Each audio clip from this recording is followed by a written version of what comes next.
فرمایا جابر اللہ کے نبی صلی اللہ علیہ وسلم نے جہاد کا اعلان کیا ہے، میں کل جنگ میں شریک ہو رہا ہوں اور مجھے اللہ کی ذات سے امید ہے کہ کل سب سے پہلا شہید میں رہوں گا۔ آپ جانتے ہیں انہوں نے اپنے بیٹے کو نصیحت کیا، کہا بیٹے میں میدان میں جا رہا ہوں، یاد رکھنا یہ تمہاری 9 بہنیں ہیں، یہ تمہاری 9 بہنیں ہیں، ان کا خیال رکھنا، ان کا خیال رکھنا۔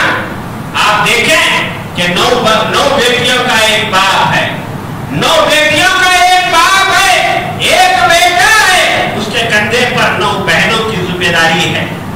اسلام نے ان کو رخصت دی تھی، مگر عزم تھا، حوصلہ تھا، جذبہ تھا، ہمت تھی کہ وہ میدان میں شریک ہوئے، خلوص نیت کے ساتھ وہ شریک ہوئے، اور یہ 9 بیٹیوں کی ذمہ داری اپنے بیٹے جابر کو وہ سونپ کر گئے، جابر کو سونپ کر گئے کہ بیٹا اپنی بیٹیوں اپنی بہنوں کا خیال رکھنا۔ اور حضرت جابر رضی اللہ عنہ کے نمونے سے ہم سبق حاصل کریں کہ باپ نے بیٹے کو نصیحت کیا تھا کہ بہنوں کا خیال رکھنا۔ آج بہنوں کے لیے یہی تڑپتا ہوا دل، یہی رحم دل آج ہم اپنے مسلم معاشرے میں پیدا کریں کہ جابر رضی اللہ عنہ کی جب شادی ہوئی، جابر رضی اللہ عنہ کی شادی ہوئی، اللہ کے نبی صلی اللہ علیہ وسلم نے پوچھا جابر کیا تم نے شادی کی؟ کہا ہے اللہ کے نبی میں نے شادی کر لی۔ پوچھا کیا تم نے سیبہ سے شادی کی یا باقرہ سے شادی کی؟ تم نے کنواری عورت سے شادی کی یا کسی مطلقہ سے تم نے شادی کی؟ کہا اے اللہ کے رسول صلی اللہ علیہ وسلم میں نے سیبہ عورت سے شادی کی ہے۔ اللہ کے نبی صلی اللہ علیہ وسلم نے پوچھا کیوں؟ کہا اے اللہ کے رسول صلی اللہ علیہ وسلم میرے والے میری 9 بہنیں ہیں، میری 9 بہنیں ہیں، اور اگر میں کسی کماری عورت سے شادی کرتا تو وہ ان کی دیکھ بھال نہیں کرتی، ان کی ضروریات کا خیال نہیں رکھتی، اس لیے میں نے اپنی بہنوں کے قربانی کے لیے ایک تجربے کار عورت سے میں نے شادی کی۔ آج مسلم معاشرہ آپ دیکھیں، بہنوں کو دیکھنا تو دور کی بات ہے، بہنوں کو دیکھنا تو دور کی بات ہے، شادی کر کے دے دیتے ہیں تو سب سے پہلے باپ کی وراثت سے حق کا جو ہے ان کا وراثت کا حق کاٹ دیتے ہیں۔ کہا کہ جو کچھ تم کو دینا تھا ہم نے شادی میں دے دیا، اب تمہارا کوئی حصہ نہیں ہے۔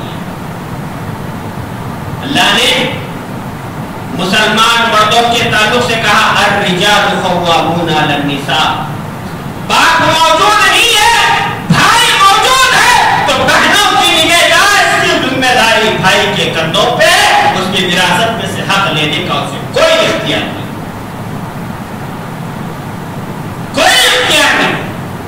یہ عبداللہ رضی اللہ عنہ کے بیٹے جابر ہیں جو آج ہمارے لیے نمونہ ہے۔ میدان جنگ میں وہ گئے، میدان جنگ میں وہ گئے، عزم ان کا سچا تھا، عزم کے وہ پختہ تھے، اللہ کو راضی کرنا تھا، کھوئی ہوئی جنت کو انہیں حاصل کرنا تھا۔ جیسے ہی میدان میں گئے تو سب سے پہلے شہید ہونے والے صحابی یہی تھے، سب سے پہلے شہید ہونے والے صحابی یہی تھے۔ یہاں پر ہمیں ایک پیغام ملتا ہے کہ دیکھو شہادت سے ایک دن پہلے انہوں نے کہا تھا کہ میں سب سے پہلا شہید ہوں گا، کیا وہ غیب جاننے والے تھے؟ کیسے انہوں نے کہا؟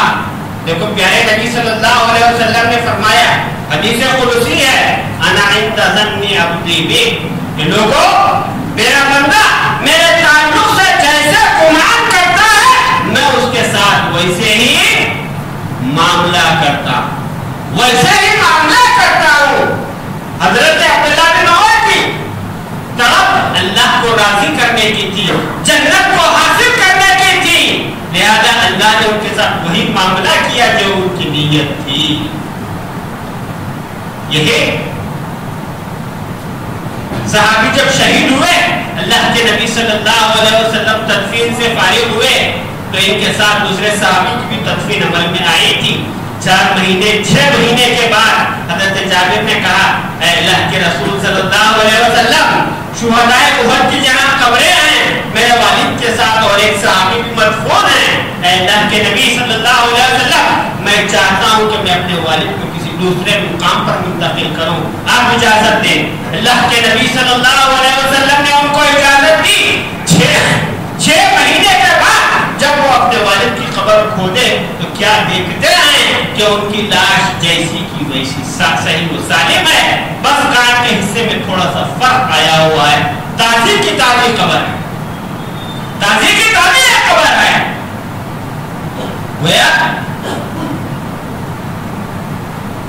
یہاں پر ایک عقیدے کے متعلق بات آپ سن لیں کہ اللہ کے نبی صلی اللہ علیہ وسلم نے فرمایا کہ لوگوں، ہر انسان کے جسم کو مٹی کھا لیتی ہے سوائے انبیاء و رسول کے جسم کے علاوہ۔ انبیاء کے جسم کو مٹی نہیں کھاتی، اللہ نے حرام کر دیا ہے مٹی کے اوپر جو انبیاء کے جسم کو کھائے۔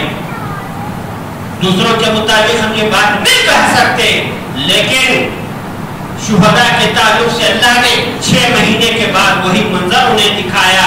یہ صحابی رسول کی ایک کرامت تھی جو اللہ تعالیٰ نے ان کے بیٹے کو دکھائی، صحابہ کو دکھائی۔ کیوں؟ یہ ان کا جذبہ تھا، یہ ان کا قنوت تھا، یہ